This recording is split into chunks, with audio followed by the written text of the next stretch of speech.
스바냐서입니다. 스바냐서 3장 11절로 20절 말씀.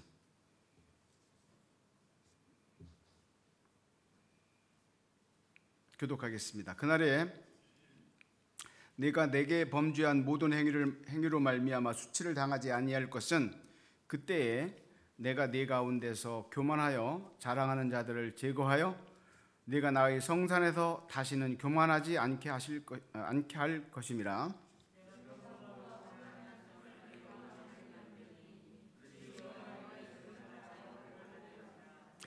이스라엘이 남은 자는 악을 행하지 아니하며 거짓을 말하지 아니하며 입에 거짓된 혀가 없으며 먹고 누울지라도 그들을 두렵게 할 자가 없으리라.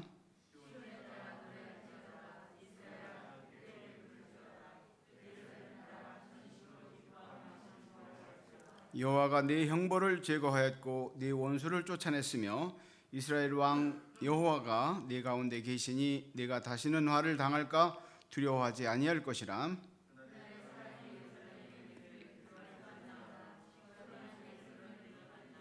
너희 하나님 여호와가 너희 가운데 계시니 그는 구원을 베푸실 전능자시라. 그가 너로 말미암아 기쁨을 이기지 못하여 하시며 너를 잠잠히 사랑하시며 너로 말미암아 즐거이 부르며 기뻐하시리라 하니라.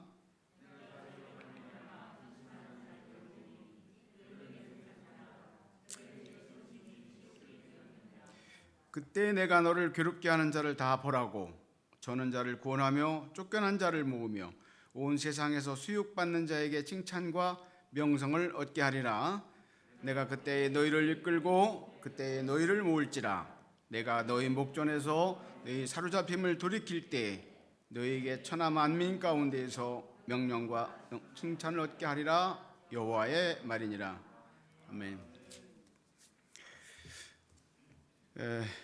오늘도 12월입니다. 지난해도 그랬지만 올해도 어쩌면 올해는 더 지난해는 이 코로나의 터널이 이제 곧 지나가겠지라는 그런 기대감 속에 12월 똑같은 코로나 시기였음에도 우리가 그렇게 여기고 있었는데 올 12월은 좀 답답하고 그런 우울한 그런 12월이 아닌가 싶습니다. 어쨌든 한 해를 마무리하는 달, 무슨 메시지를 전할까? 이 메시지 할 때 고민이 큽니다. 우리 목사님은 저보다 횟수가 더 잦으시니까 참 대단하신 것 같아요. 이 성경을 강해하는 거라면 별로 이렇게 문제가 안 돼요. 이렇게 순수대로 해나가면 되는 거니까요. 근데 이 메시지는 메시지잖아요. 그래서 본문 선택하는 거, 제목 선택하는 거 보통 스트레스가 아닙니다. 12월이기 때문에 오늘은 갑자기 여호와의 날에 대한 그 스바냐서 말씀이 생각이 나서 오늘 본문은 스바냐 3장 11절 이하로 잡았지만 스바냐서에 대한 통상 소선지서에 대해서 많이 안 읽으시니 이해도 못 하시고 또 읽어도 잘 모르는 제가 그랬던 기억이 있습니다만, 그래서 오늘 스바냐 말씀 여호와의 날을 대망하라라는 말씀을 전하겠습니다. 방금 말씀드린 대로 스바냐서의 키워드 중에 하나는 바로 여호와의 날입니다. 여호와의 날. 스바냐서에는 여호와의 날이라는 의미의 단어가 여러 번 반복돼서 나옵니다. 그런데 1장 7절 여호와의 날, 또 1장 8절 여호와의 희생의 날, 그리고 1장 14절 여호와의 큰 날, 그리고 15절 분노의 날, 환난과 고통의 날, 황폐와 패망의 날, 캄캄하고 어두운 날, 구름과 흑암의 날. 하여튼 다른 성경에서 보기 힘들 정도로 여호와의 날이 다른 표현이지만 반복해서 나타나고 있습니다. 특히 본문에는 그날에 또는 그때라는 단어가 6번 반복되고 있습니다. 성경에서 어떤 단어가 이렇게 반복적으로 기록된 것은 분명히 그 단어의 의미를 강조하기 위한 것입니다. 그러면 성경에서 여호와의 날의 의미는 무엇일까요? 이 여호와의 날의 의미는 시대에 따라서 약간 의미가 다릅니다. 여호와의 날은 언제나 이중적 의미가 있습니다. 이중적 의미. 그리고 여호와의 날에는 어떤 다중적인 표현도 이제 아까 앞에서 보셨다시피 그렇게 표현이 성경에 되어 있습니다. 자, 여호와의 날의 이중적 의미는 뭐 우리가 다 아는 사항이지만 하나는 심판의 의미가 있습니다. 여호와의 날에는 심판의 악한 사탄 마귀 대적의 심판의 날의 의미가 있고, 또 하나는 하나님의 백성에 대한 구원과 회복에 관한 날입니다. 이 스바냐서는 1장 1절로부터 오늘 본문이 있는 오늘 본문을 한 단락으로 볼 때 오늘 본문 단락 앞까지를 이 스바냐에서 분기점입니다. 그 본문 앞까지는 심판의 날로서의 여호와의 날입니다. 그리고 후반부인 본문은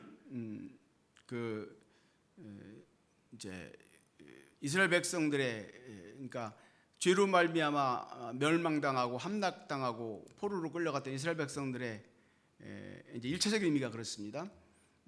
회복의 날 그런 의미가 1차적으로 담겨져 있습니다. 오늘 본문은 그날 즉 여호와의 날에 이 말 구원과 회복의 날을 깨닫게 해서 이스라엘 백성들로 하여금 소망을 주는 그런 내용입니다. 다시 말해서 당시 스바냐 선지자가 이스라엘 백성들에게 선포했던 심판의 메시지는 후에 하나님의 도구인 바벨론을 통해서 이루어지는데, 바벨론에 의해서 예루살렘이 함락됐었고가 아니고요, 함락되고 불타고 백성들이 포로로 끌려감으로써 성취하게 되는 날을 말합니다. 여기서 좀 설명을 좀 드려야 돼요. 제가 앞에서 그랬죠. 여호와의 날은 다중적인 그러니까 심판과 구원의 날의 이중적의 의미도 있지만 시대마다 의미가 지금 달라요. 이게 무슨 말이냐면, 이 스바냐가 이 예언서를 쓸 당시는 언제냐면 BC 630년경 돼요. 제가 이런 얘기하면 집사람이 뭐라고 합니다. 저 집에 너무 어렵다고. 근데 성경을 읽잖아요. 우리가 어쩔 수 없이 우리는 시대에 어떤 시대를 기준으로 해서 살아요.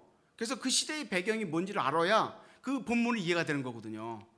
그러니까 뭐 외워서 수능 보는 거 아니니까 그냥 잘 집중하시면 돼요. 그러니까 BC입니다. BC 620년 30년에 이 스바냐가 이 메시지를 선포한단 말이에요. 그럼 이 시점으로 봤을 때 여호와의 날을 먼저 이해를 해야 돼요. 그럼 뭐냐면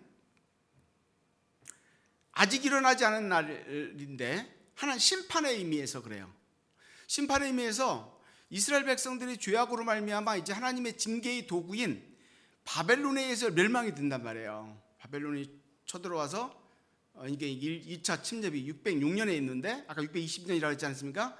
그리고 이제 3차 침략인 이제 586년에 멸망을 하게 됩니다. 한 나라가 멸망한단 말이에요. 이게 왜요? 이스라엘 백성들이 죄로 말미암은 하나님의 심판이었단 말이죠. 이거에 대한 이 날이 여호와의 날입니다. 심판의 날. 이런 의미도 있어요. 여기 지금 그 얘기도 나오는 거예요. 그래서 이 전반부에는 이런 내용이 나오는 거예요.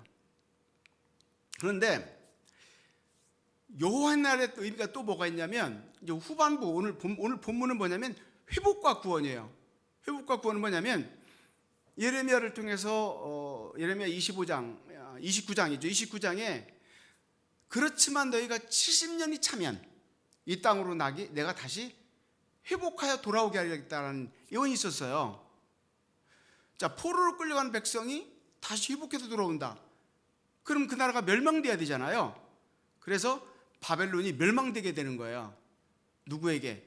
역시 하나님의 도구인 페르시아에서 멸망이 된단 말이에요.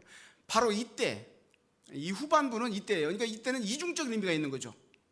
왜냐하면 바벨론이 멸망해야 되고 이스라엘 백성들은 그 멸망과 동시에 해방이 되거든요. 이 페르시아가 이스라엘 백성들로 하여금 이제 종교의 자유를 허락하고 이렇게 되는데, 해방이 돼서 일부지만 귀환이 돼요. 이 메시지가 오늘 본문이란 말이죠. 그래서 여호와의 날의 1차적인 이 스바냐서에서 여호와의 날의 1차적인 의미는 너희가 심판을 받지만 나중에 너희를 심판의 도구로 사용했던 바벨론이 요게 이제 여호와의 날인 거죠. 내가 심판하고 그리고 너희를 해방시켜서 구원해 내겠다 하는 거거든요. 그래서 그렇지만 이제 제가 말씀을 드리겠지만 그 여호와의 날이 1차적인 의미로만 생각하면 성경을 또 이해가 안 돼요. 오늘 본문 내용을 보면. 그래서 요거 이제 이때 나오는 게 뭐냐면 구속사적 의미예요. 그래서 구약 성경을 여러분들이 이해하실 때는요, 문자적인 의미가 있고 그 내용적인 의미가 있어요. 이게 1차적인 의미예요. 역사적 이스라엘의 상황과 처해진 상황 속에서의 하나님의 메시지. 그런데 거의 다 그 안에는 구속사적 의미가 있어요. 이 구속사적 의미가 있다는 것은 이스라엘 백성들을 하나님의 영적 백성을 샘플로 보고, 그러니까 이스라엘 백성을 오늘 우리의 예수 믿는 우리가 영적인 이스라엘 백성이잖아요. 이렇게 대비시켜서 우리에게 적용이 되는, 즉 예수님의 구원의 날과 관련된 구속사적, 아시겠죠? 그러니까 이스라엘 백성들이 바벨론에서 해방된 것과 우리 믿는 성도들이 예수 그리스도를 말미암아 죄와 사망에서 해방된 것, 이렇게 이제 이 의미가 오버랩된다는 거예요. 그래서 오늘 스바냐서의 구속사적 의미는 바로 주님의 재림의 날. 사실 좀 길어질 것 같은데 사실은 1차적인 의미는 예수님의 초림을 의미합니다. 아시겠죠? 예수님의 초림을 의미해서 이제 구주로 예수님이 오고 예수님이 오심으로 인류가 해방되는 것을 의미합니다. 이것도 여호와의 날이에요. 그리고 주님이 재림하시는 날, 그때 악한 사탄 마귀는 완전히 하나님께서 결박하시고 불못에 던져지고 우리는 완전한 구원의 완성을 이루는, 서론이지만 이 얘기를 좀 해드려야 될 것 같아서 말씀드린 겁니다. 짧은 시간인데 언뜻 이해가죠. 언뜻 이해가 갈 겁니다. 그래서 성경의 이 본문은 1차적인 의미가 있고 2차적인 의미가 있다. 이건 또 본문을 통해서 잠깐 말씀을 드리겠습니다. 그래서 오늘 1차적인 의미는 당시 이스라엘 백성들이 멸망할 것이고 심판을 받을 것이고 그러나 구원해낼 것이고에 대한 메시지가 1차적인 의미라면 이 본문의 내용에는 구속사적 의미가 있는데, 오늘 저와 여러분은 여호와의 날의 구속사적 의미를 살펴보고 또 여호와의 날을 대망하는 성도답게 살아갈 것을 결단하는 그런 시간을 갖고자 합니다. 서론이 길었기 때문에 2대주로 합니다. 2대주로 희망을 가지십시오. 자, 그러면 여호와의 날은 구속사적으로 어떤 의미가 있을까요? 첫째, 여호와의 날은 대적들에게는 심판의 날입니다. 지금 방금 말씀드린 대로 스바냐서 1장 1절로부터 앞달라까지는 여호와의 그 심판에 관련된 여호와의 날이라고 언급해 드린 바가 있습니다. 그리고 이제 오늘 본문은 그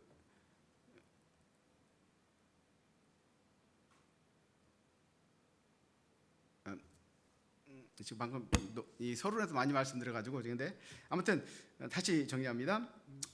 구속사적으로 여호와의 날에 임할 전 우주적인 심판이 있다라는 내용이 이 본문 1장 1절로부터 전반부의 내용이다 하는 겁니다. 즉 대종말 때에 있을 하나님의 최후의 심판은 그 어느 누구도 피할 수 없다라는 내용이 이제 포함되어 있습니다.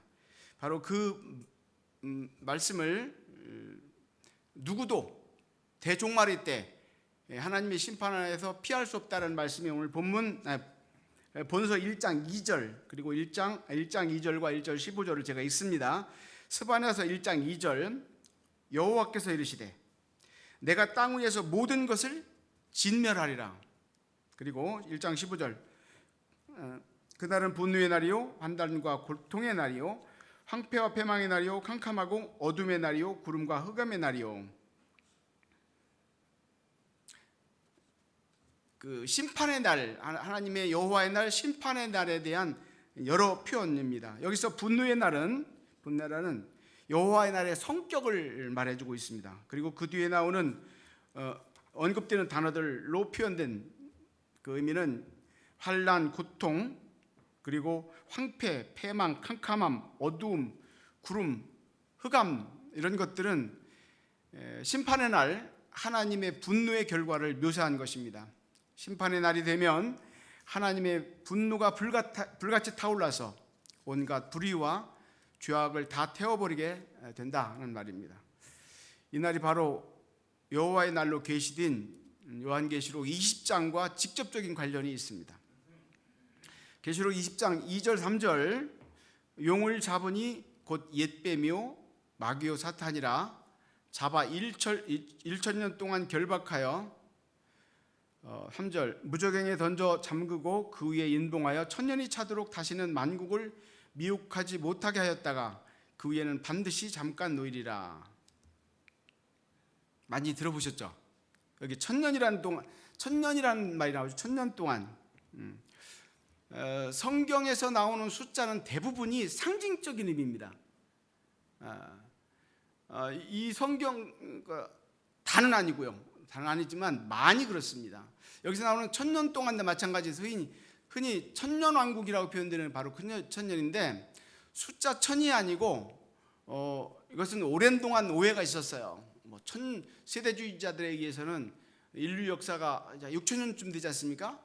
이거를 이렇게 저렇게 해서 천년씩 단위로 해서 일주일을 기준으로 해서 6천년이 지나가고 마지막 1천년은 이런 식으로 요한계시를 했던, 제가 대학생 때부터 지금까지 이제 최근에 와서 이제 많이 정립이 됐지만 아직도 세대주의론자들에 의해서 우리가 많이 왜곡된 부분이 있습니다. 그래서 요새는 대부분 개혁신학에서는 이 천년 동안이라는 말을 예수님의 초림부터 재림 때의 기간을 천년으로 보는 겁니다. 천년으로. 그래서 여기 사단과 마귀를 여러 표현을 했죠. 용과 용, 옛뱀이라고 했는데 여기 무저갱이 던져 잠그고 그 위에 인봉하여 천년이 차도록 다시금 만국을 미혹하지 못하게 하였다가 그 위에는 반드시 잠깐 놓이라, 그렇게 되어 있습니다. 쉽게 이해가 안 가지만 이 부분도 무저갱이란 말은 낮을 적거든요. 깊이 끝이 없는, 표현에서 직접 단어의 뜻인 그래서 끝이 없는 굴에 사단 마귀를 가둔다는 거예요. 그런데 실질적으로 사단 마귀를 어떤 공간에 가둔다 이렇게 생각하면 안 되는 거죠. 이게 성경 이야기가 어려울 수도 있는 부분입니다. 그래서 이 부분도 성경에서 무저갱이라는 말은 사단의 처소 또는 사단의 그 감옥 이렇게 표현을 하고 있어요. 그러니까 이걸 이제 공간계를 천년으로 생각하지 마시고 여기 사단이 무저갱에 갇히고 잠김을 당한다. 그리고 천년이 차면 잠시 노입을 당해서 백성들을 미혹할 것이다라는 이 부분에 대해서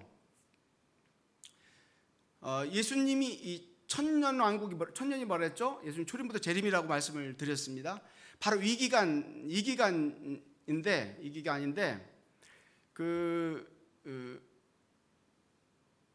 뭡니까?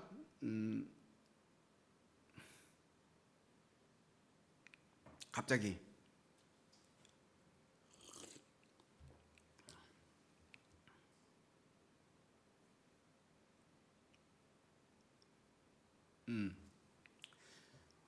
제가 갑자기 꽂혔어요.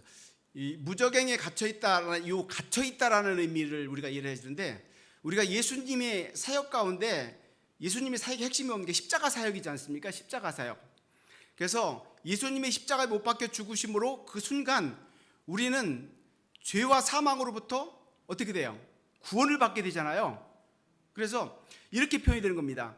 예수님의 십자가에 못 박혀 죽으시고 부활하시고 승천하신 이 예수님의 사역 이 자체 기간,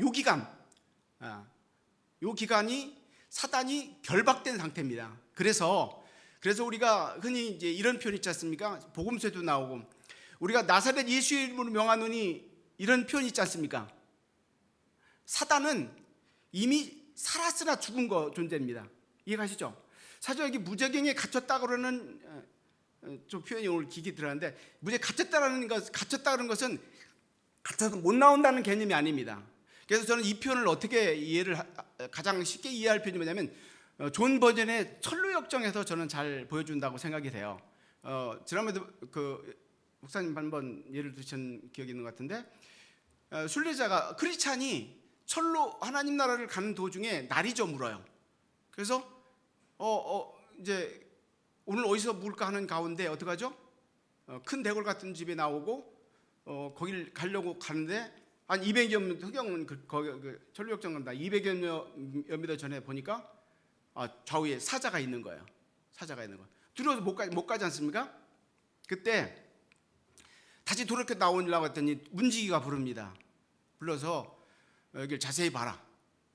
이 사자는 결박되어 있다. 그래서 여기는 믿음이 있는 사람만 들어오고 믿음이 없는 사람 못 들어온다. 이런 얘기를 해요. 무슨 얘기냐면, 오늘날 사단이 결박되었다고 하는 표현이 돼 있지만, 오늘 지금이 천년왕국이라고 그랬잖아요. 사단이 무저갱에 지금 갇혀 있는 천년이기도 합니다. 그런 측면에서 오늘도 사단은 우리에게 뭐예요? 아까 방금 철로역에서 표현되어 있던 것처럼 결박되는 사단이 우리를 미혹하지만 우리를 죽일 수 없는 거예요. 성도를. 성경의 설명이 충분하지 않겠지만 아무튼 이런 사단이 잠시 놓이게 되고 이제 흔히 말하는 세대주의자들이 7년대 환란이라고 표현되는 이 기간인데, 이 기간도 마찬가지입니다. 이 기간도 예수님이 재림하기 전에, 어렸을 때 제가 젊었을 때는 예수님이 재림하기 전 7년, 요 7년 동안 전 3년 반과 후 3년 반으로 해서 전 3년 반은 온건한 유혹, 핍박이 있고, 후에는 심한 박해가 있어서 이걸 견디는 자가 구원한다, 많이 들으셨을 겁니다. 근데 이렇게 7년이라는 것도 아니고 이렇게 구별되는 것도 아닙니다. 이런 측면에서 오늘이 바로 사단이 또 다른 측면에서 우리를 어쩌면 성경에서 말하는 이 7년 대환란과 관련된 그런 날이 아닌가라고 저는 적용을 하고 살아갑니다. 무슨 얘기냐면, 이렇게 믿는 성도를 유혹하고 기록하고 핍박하고 박해하고 하는 이 악한 세상에서 잠시 노임을 받게 되지만 결국은 주님의 재림날 어떻게 된다고요? 여기 불못에 던져진다는 겁니다. 그래서 24장 14절 15절 말씀, 사망과 음부도 불못에 던져지나니 이것이 둘째 사망 곧 불못이라. 누구든지 생명책에 기록되지 못한 자는 불못에 던져지리라.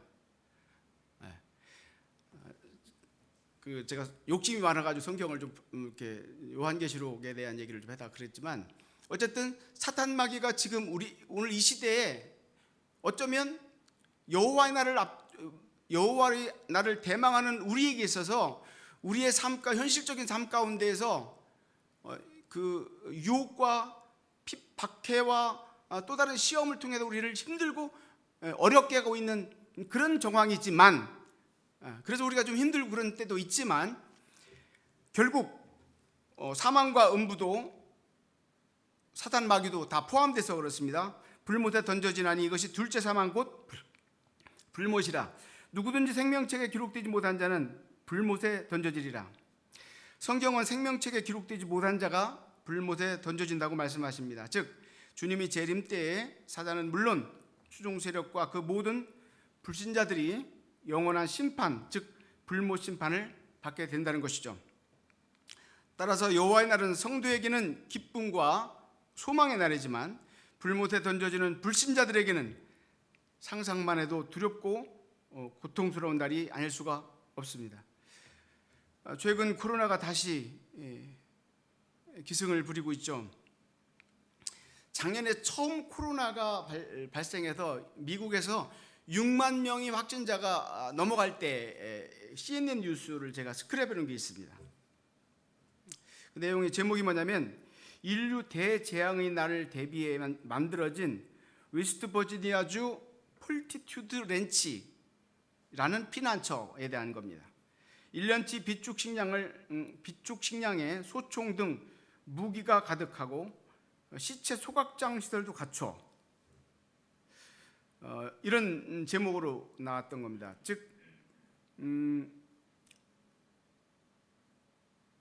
6만 명이 넘는 코로나가 확진이 발생하면서 통제가 이제 불가능한 그런 상태 뉴스 많이 들었는데, 그때 최후의 날 비즈니스 관광이라는 그런 이제 소재로 뉴스가 다뤄졌습니다. 즉 냉전 시대 사람들이 핵전쟁을 피해서 벙커에 찾아 들어갔듯 이제 바이러스를 피해서 오지의 요새로 들어가는 그런 이제 상황을 뉴스로 다룬 겁니다. 당시에 1년까지 인류의 식량을 비축하고 이렇게 했다고 그렇게 뉴스에 기록됐다고 말씀드렸지 않습니까? 근데 이 요새가 설령 바이러스를 일정 기간 바이러스로부터 인간을 보호한다고 치더라도 이것이 궁극적으로 인류의 피난처가 될 수는 없지 않습니까? 벌써 2년이 지났잖아요. 그래도 종식이 될 가능성이 없죠. 인간들의 첨단 어떤 시스템과 이런 기술을 통해서 하나님 앞에 어떤 이런 방법 저런 방법을 통해서 하지만 하나님 입장에서 볼 때는 가소로운 일이죠. 인류 최후의 날 유일한 피난처는 오직 예수 그리스도밖에 없다는 말입니다. 역시 지난해 어떤 글을 읽으면서 좀 황당하고 화가 났던 글이 하나가 있어요. 작성자는 필명은 시냇물, 당시 81세라고 거기 돼 있더라고요. 20년 작년 8월달 내용입니다. 제가 좀 읽습니다. 제목 21세기 이제는 종말론적 허구를 떨쳐버리자라는 제목입니다. 바이러스에 대한 인류의 승리다. 그것은 역설적으로 인류 폭발을 가져왔다. 중세시대에 유행했던 페스트, 천연두, 홍역 등의 창궐은 인류의 공포 대상이었다. 그 후 많은 전염병, 콜레라, 독감 등이 나타나며 인류의 생존을 위협을 가해왔다. 공포의 전염병이 창궐할 때마다 항상 종교적이거나 미신에 따른 종말론이 대두되곤 했다. 그래도 이를 극복해가며 지구촌의 10억도 안 되었던 인구가 오늘날 80억에 가까운 인구 폭발로 이어져 왔다. 질병 창궐이나 전쟁 등의 인류 공포를 몰아넣은 사회적 역사적 이변들은 항상 종교적으로 종말론적 허구가 판을 친다. 더욱이 일그러진 기독교 세력들이 더 심해지고 있다. 대부분의 설교자는 이런 세계적 이변들이 발생하면 요한계시록의 종말론을 내용으로 겁박을 주며 믿는 사람들이 정체성의 혼란을 야기하며 종교자들에 대한 굴종 관계를 더 확립하려 든다. 어리석은 민낯이다. 제가 목사라도 그런 것이 아니라 이런 말이 있어요. 교만의 어떤 분이 있어요. 교만이라는 것이 어떤 죄냐면, 교만은 나는 하나님이 없이도 살 수 있다라는 죄라고 정의를 했어요. 저는 정확한 죄라고 생각한 것 같아요. 아직 심판이 없고 하나님께서 우리에게 그 관용적 긍휼과 은혜를 베푸시는 이 기간에 이런 오만하고 방자한 이분뿐이 아니지 않습니까?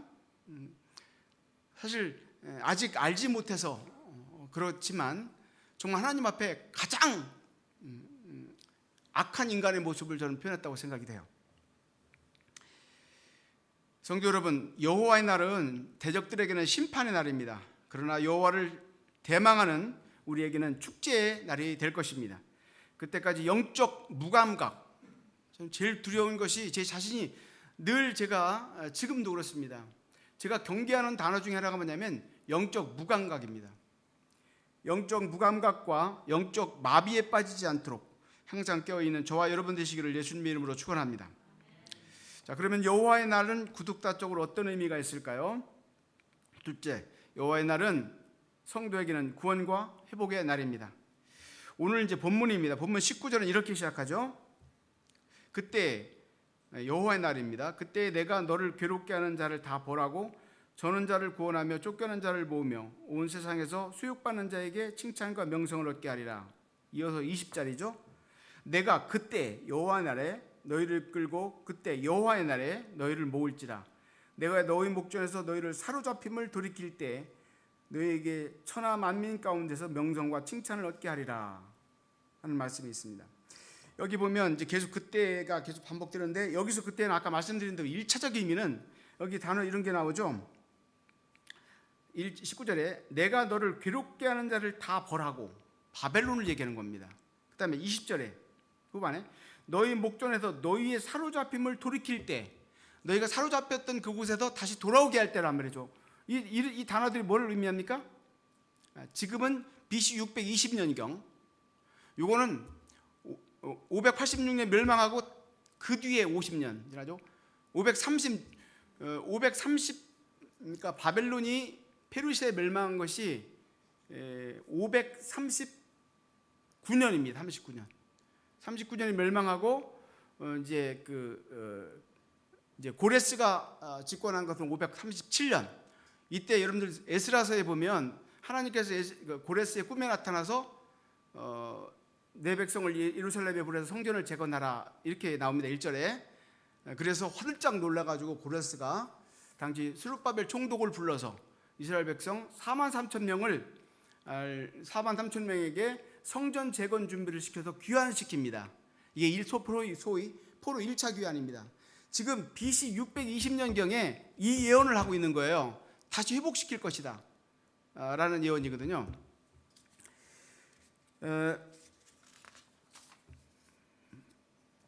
그렇지만 말입니다, 이스라엘 백성, 이 본문에서 보면 그 단어는 나오지만 그 뒤에 이게 명서 그날에 뭡니까?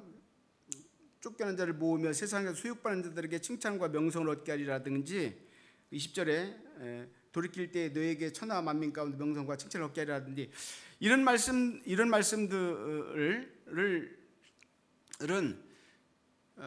연결이 잘 덜 되는 거예요. 왜냐하면 이스라엘 백성들이 출애굽 때 수백만 명 있죠. 출애굽 때 수백만 명이 있어요. 이게 BC 1440년경이거든요. 포로로 끌려간 건 586년이에요. 그 뒤에 1000년이 지났거든요. 이스라엘 백성들 어마어마하게 포로로 끌려 흩어졌어요. 근데 귀환한 것은 1차, 2차, 3차 합해서 1차 49,000이죠. 1차 49,000명, 2차 1,800명, 그리고 3차 43,000명이거든요. 합해서 10만 명밖에 안 돼요. 여러분, 수백만 명 중에 10만 명이 귀환했는데 이것을 회복이라고 말하고 구원이라고 말합니까? 말이 안 되지 않아요. 성경에서는 아까 말씀드렸지 않습니까? 예표적 의미가 있고요, 이중적 의미가 있다고 말씀드린 거예요. 그래서 이 본문의 의미는 1차적으로는 이스라엘 백성들이 이제 바벨론에서 석방돼서 일부지만 귀환하는 것을 보고 온 세계가 깜짝 놀랄 것을 말하지만, 또 다른 측면에서는 이것은 구속사 쪽으로 심판의 날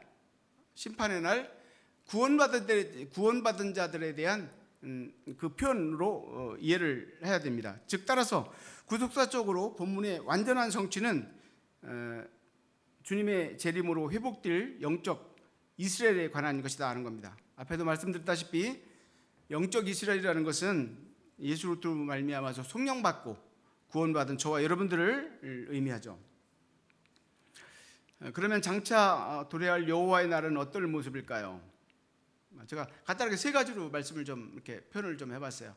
평소에 좀 잘 안 듣는 부분도 포함되어 있습니다. 우선요, 오늘 제가 욕심 부려서 요한계시록을 좀 언급하다 보니까 좀 어려울 텐데, 에덴의 회복입니다. 에덴의 회복. 에덴 동산이 어떤 모습이었을까요? 이것을 에스겔 선지자를 통해서 하나님이 보여주셨어요. 그래서 하나님이 에스겔 선지자를 통해서 표현했던 방법이 에스겔서 28장 13절에 있습니다.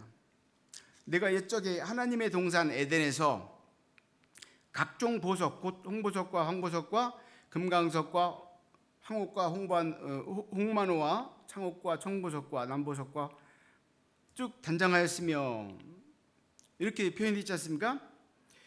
이 에덴의 모습이 에스겔이 봤던, 증언했던 이 에덴의 모습이 사도 요한을 통해서 이것이 다시 증거가 되는 내용이 증거가 됩니다. 그것이 이제 계시록 21장 19절이죠. 그 성, 즉 새 예루살렘 성을 말하고, 이 새 예루살렘 성은 하나님의 임재, 하나님의 보좌의 임재의 성 그 자체를 말하는 겁니다. 그 성곽과 기초석은 각색 보석으로 꾸며졌는데, 첫째 기초석은 벽옥이요, 둘째는 남보석이요, 셋째는 옥수요, 넷째는 녹보석이요. 이렇게 쭉 되어 있지 않습니까? 보석으로 되어 있어요. 저는 보석을 강조하는 건 아니에요. 저는 보석에 관심이 없어요. 현금에 관심은 있어요. 보석에 관심이 없습니다. 저는. 근데 성경에 이렇게 하나님의 에스겔 선지자 역시 500년대 그러니까 2차 포로로 끌려갔으니까, 597년도에 포로로 끌려갔으니까, 이때 에스겔이 본 에덴이 다시 여호와의 날, 성도들이 완전히 구원받는 구원이 완성되는 날, 모든 성도가 신부로서 어린 양 예수님과 천국 혼인 잔치가 있는 그때, 그 장소의 모습이 에덴이 회복되는데, 사도 요한이 에스겔이 본 그것이 그대로 증거하고 있다 하는 부분이고요. 두 번째, 우리가 에덴의 핵심적으로 에덴에서 있는 것이 뭐죠? 생명나무지 않습니까? 그러나 인간은 선악과를 먹고 범죄함으로 이제 영적인 사망에 이르렀고, 하나님과 관계가 끊어졌고 에덴을 쫓겨났단 말이죠. 이것이 이제 예수 그리스도로 말미암아 주님의 여호와의 날 다시 회복돼서 우리가 그곳에서 다시 목격할 것, 그것이 바로 요한계시록 22장 2절, 길 가운데 흐르더라 강 좌우에 생명나무가 있어 12가지 열매를 맺되 달마다 그 열매를 맺고 그 나무 잎사귀들은 만국을 치료하기 위해 있더라. 사실 우리가 에덴을 보지 못했기 때문에 그 생명나무 열매가 어떤지는 알 수 없습니다. 하지만 우리가 회복된 에덴에 대한 그 이미지는 좀 더 구체적으로 가질 수가 있는 겁니다. 그리고 여호와의 날 가장 중요한 것은 회복 중에 하나님과의 관계 회복, 뭐니 해도 영적인 회복이라고 할 수 있겠죠. 아담과 하와가 사단의 미혹을 받아서 선악과를 따먹기 이전의 상태로 회복을 의미합니다. 그렇다면 아담과 하와가 선악과를 따먹기 전의 상황은 어떠했을까요? 죄가 없는 상태에서 인간은 하나님과 온전한 교제를 이뤘습니다. 그리고 누렸습니다. 이 관계가 여호와의 날 다시 우리가 예수 그리스도로 말미암아 하나님과 우리의 화목제물로 십자가에 우리를 속량하신 예수 그리스도로 말미암아 하나님과의 온전한 회복, 그 온전한 회복이 이제 이루어지는, 완성된다 하는 거죠. 즉 다시 말해서 예수 그리스도를 믿고 의롭다 함을 얻은 우리 성도들은 이제 육신의 몸을 벗고 새로운 세상, 즉 영화된 삶을 살게 된다는 것입니다. 성경은 그 상황을 이렇게 묘사했죠. 요한계시록 21장 4절 나왔으니까 함께 읽겠습니다. 제가 목에 말합니다. 시작.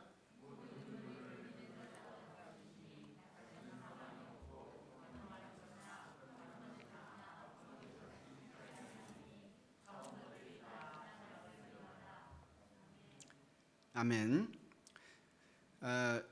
다시 말해서 지금 우리가 세상을 살고 겪고 있는 인생의 모든 질고가 사라진다는 겁니다. 오늘 새삼스럽게 제가 드린 말씀은 아니죠. 들어왔던 메시지지만 오늘 시간 다시 말씀드리는 것은 우리가 이런 시간이 될 때마다, 저 같은 경우는 이 말씀을 준비할 때, 또 우리가 말씀을 들을 때마다 가져야 될 가장 중요한 거 하나는 뭐냐면, 우리가 하나님이 이 땅에 살도록 하셨고, 또 우리가 천국에 속했지만 이 땅에 사는 우리로서는 이 땅에 열심히 살아야 되겠지만, 그러나 이 땅에 시선을 두고 이 땅만을 바라보고 살지 말라 하는 거죠. 우리는 현실적으로 이 땅만 바라보고 사는 그렇게 돼 있어. 저 같은 경우도 그래요. 목사인데 가끔가다 그런 생각이 듭니다. 너 목사 맞아? 이런 생각이 제가 들어요. 왜냐하면 때로는 이런 성경적인 하나님 앞에서 이런 것보다 현실적인 삶에 매몰되어 살 때가 있다는 거죠. 부끄러운 얘기지만 솔직히 지금은 실감이 나지 않습니다. 하지만 이 언약의 말씀 반드시 성취될 것입니다. 그래서 하나님께서는 이러한 종말적 비전을 염두에 두시고 스바냐 선지자를 통해서 이렇게 권면하시죠. 오늘 14절 15절 같이 읽습니다. 시작. 시온에 따라 노래할지어다. 이스라엘아 기쁘게 부를지어다. 예루살렘 따라 진심으로 기뻐하며 즐거워할지어다. 여호와가 네 형벌을 제거하였고 네 원수를 쫓아냈으며 이스라엘 왕 여호와가 네 가운데 계시니 네가 다시는 화를 당할까 두려워하지 아니할 것이라. 할렐루야. 성도 여러분, 여호와의 날은 이렇게 성도에게는 구원과 회복과 희망과 소망의 날입니다. 여호와의 날을 대방하는 저와 여러분들은 이 마지막 때 시험에 빠지지 않도록 항상 깨어 있어야 할 줄로 믿습니다. 이번 주 오늘 10일이니까 지난 7일이죠. 7일이 일본이 진주만 공격 80주년 되는 날입니다. 1941년 12월 7일 하와이 주재 일본 총영사가 본국 즉 일본에 보고한 매월 보고한 정기 보고서에 하와이의 미군의 동태가 자세히 보고되고 있다는 사실을 미 FBI에서 캐치했습니다.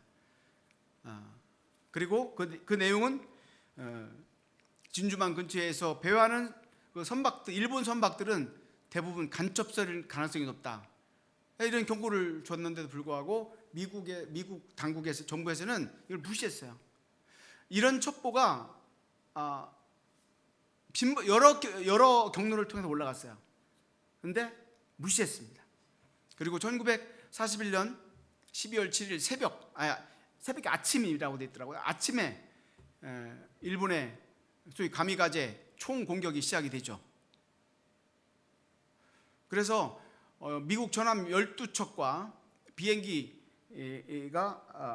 188대 그리고 구인들이 2335명, 민간인 68명이 희생되는 아주 참사를 겪었습니다. 위기 경고에 귀 기울이지 않은 대가지불입니다. 성도 여러분, 주님은 일찍 우리에게 계시록 3장 11절에서 이렇게 말씀하셨어요. 경고하셨죠. 경고. 내가 속히 오리니 네가 가진 것을 굳게 잡아 아무도 네 멸관을 빼앗지 못하게 하라. 한번 읽을까요? 같이요. 시작. 내가 속히 오리니 네가 가진 것을 굳게 잡아 아무도 네 멸관을 빼앗지 못하게 하라. 그리고 오늘 저와 여러분에게 스바냐 선지자를 통해서 주시는 의류의 말씀, 우리가 잘 아는 본문 17절 말씀입니다. 다 같이 시작. 너희 하나님 여호와가 너희 가운데 계시니 그는 구원을 베푸실 전능자시라. 그가 너로 말미암아 기쁨을 이기지 못하여 하시며 너를 잠잠히 사랑하시며 너로 말미암아 즐거이 부르며 기뻐하시리라 하니라. 아멘.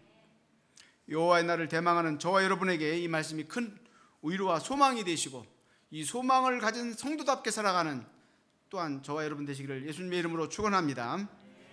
기도하고 마치겠습니다.